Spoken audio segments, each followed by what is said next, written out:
The Romance of a Christmas Card by Kate Douglas Wiggin.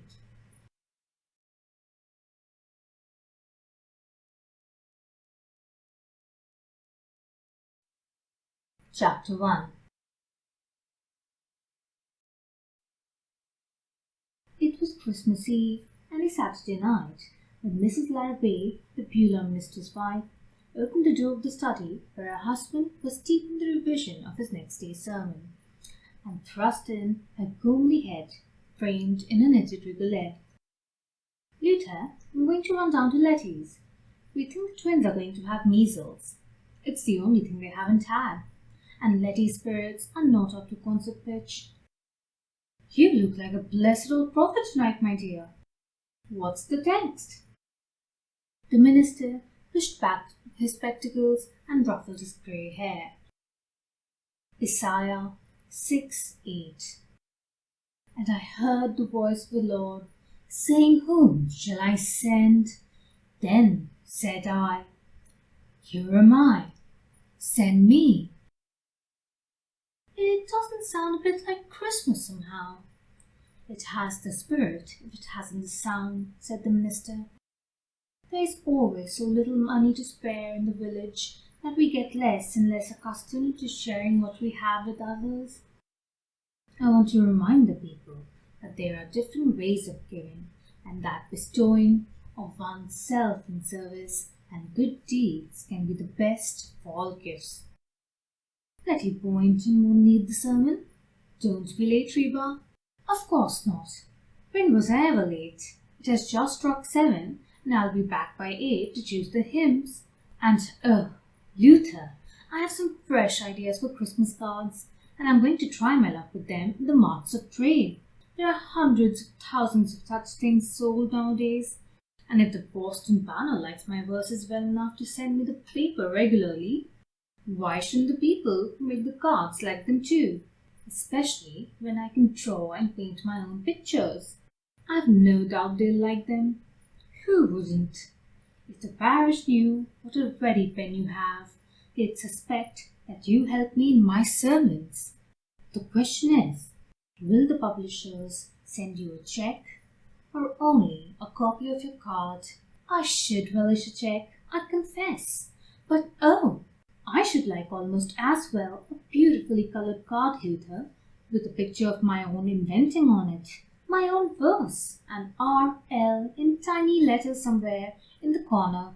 It would make such a lovely Christmas present, and I should be so proud, inside of course, not outside. I would cover my halo with my hat so that nobody in the congregation would ever notice it." The minister laughed. "Consult Letty, my dear. David used to be in some sort of picture business in Boston. She will know, perhaps, where to offer your card." At the introduction of a new theme into the conversation, Mrs. Larrabee slipped into a chair by the door, her lantern swinging in her hand. "David can't be as near as Boston, and we should hear of him sometimes. A pretty sort of brother to be meandering footloose over the earth, and Letty working her fingers to the bone to support his children. Twins at that. It was just like David Gilman to have twins. Doesn't it seem incredible that he can let Christmas go by without a message? I dare say he doesn't even remember that his babies were born on Christmas Eve. To be sure, he's only Letty's half-brother, but after all, they grew up together and are nearly the same age. You always judge David a little severely, Reba. Don't despair of reforming any man till you see the grass growing over his bare bones. I always have a soft spot in my heart for him when I remember his friendship for my Dick. But that was before your time. Oh, these boys. Minister's voice quavered. We give them our very life-blood. We love them, cherish them, pray over them, do our best to guide them. Yet they take the path that leads from home. In some way, God knows how, we fail to call out the return love, or even the filial duty and respect. Well, we won't talk about it, Reba. My business is to breathe the breath of life into my text. Here, my lord, Send me! Letty certainly continues to say it, heroically, whatever her troubles. Yes, Letty's so ready for service that she is always to be sent, till the end of time. But if David ever had an interview with his Creator, I can hear him say, "Here, my lord, send Letty." The minister laughed again. He laughed freely and easily nowadays. His first wife had been a sort of understudy for a saint, and after a brief but depressing connubial experience, she had died, leaving him with a boy of 6. A boy who already at that tender age seemed to cherish a passionate aversion to virtue in any form. The result, perhaps, of daily doses of catechism administered by an abnormally pious mother.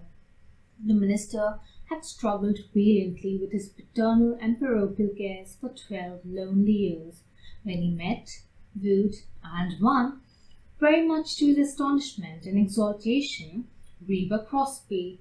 There never was a better bargain driven.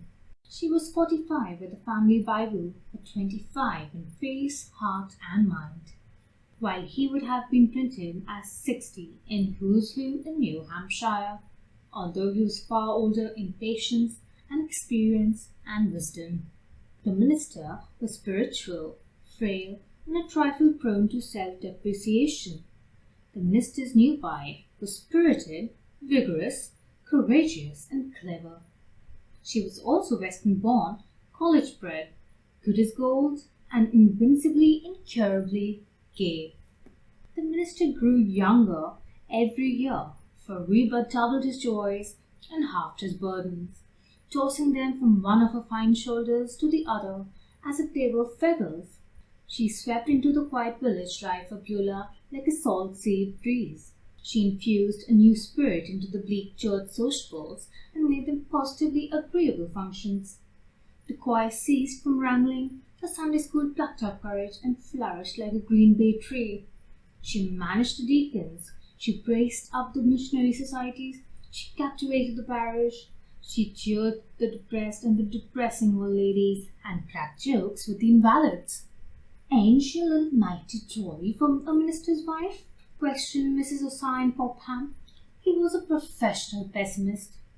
"If this world is a place of want, woe, wantonness, and wickedness, same as you claim, Maria, I don't see how a minister's wife can be too jolly," was her husband's cheerful reply.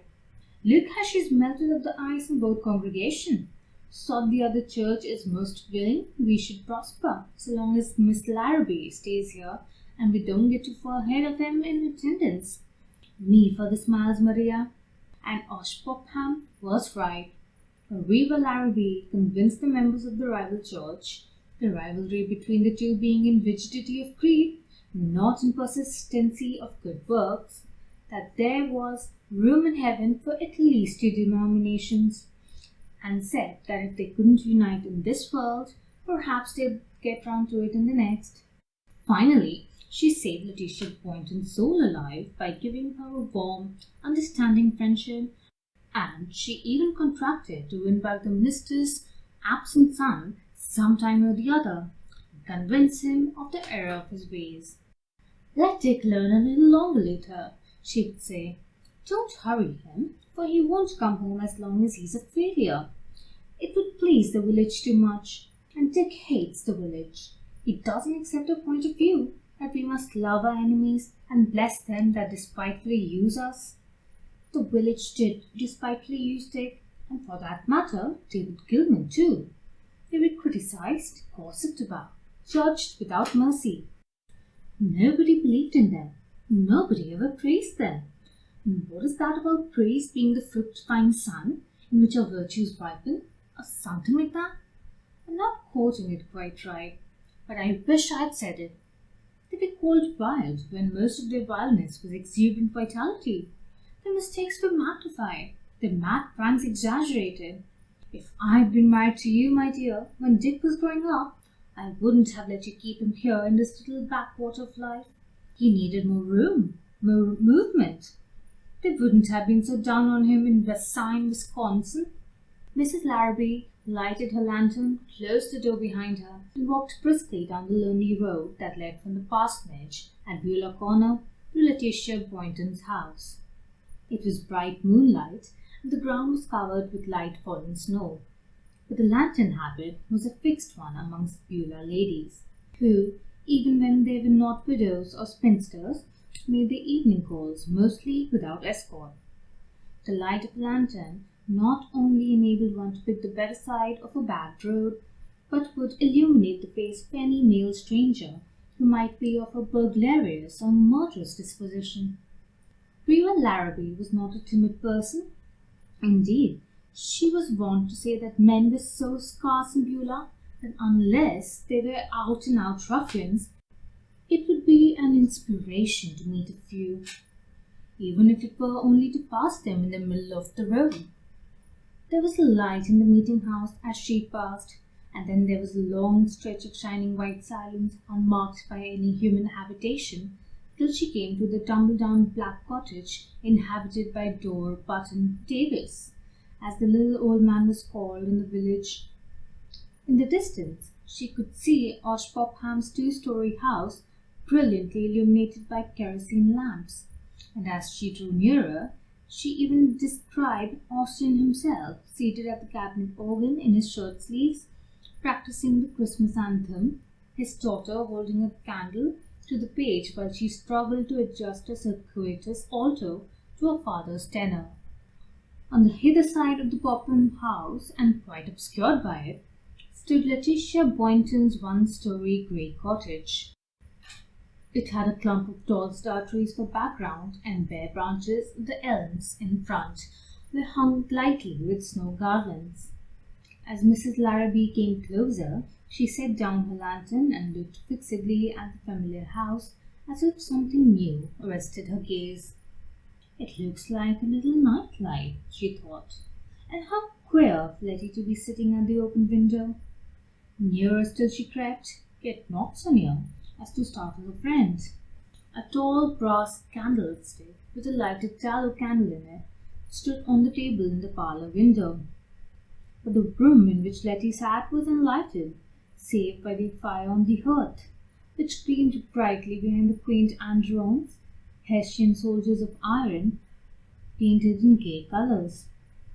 Over the mantel hung the portrait of Letty's mother, a benign figure clad in black silk, a handsome head topped by a snowy muslin cap with floating strings. Just on the corner of the fireplace was a half-open door leading into a tiny bedroom, and the flickering flame lighted the heads of two sleeping children, arms interlocked, bright tangled curls flowing over one pillow. Letty herself sat in a low chair by the open window, wrapped in an old cape of ruddy brown homespun, from the folds of which her delicate head rose like a flower in a bouquet of autumn leaves. One elbow rested on the table, her chin in the cup of her hand. Her head was turned away a little so that one could see only the knot of bronze hair, the curve of a cheek, and the sweep of an eyelash. "What a picture!" thought Reba. "The very thing from a Christmas card. It would do almost without change. If only she is willing to let me use her." "Wake up, Letty," she called. "Come and let me in." "Why, your front door isn't closed."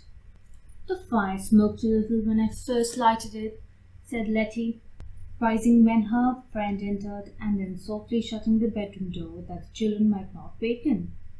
"The night is so mild, and the room so warm, I couldn't help opening the window to look at the moon on the snow. Sit down, Reba.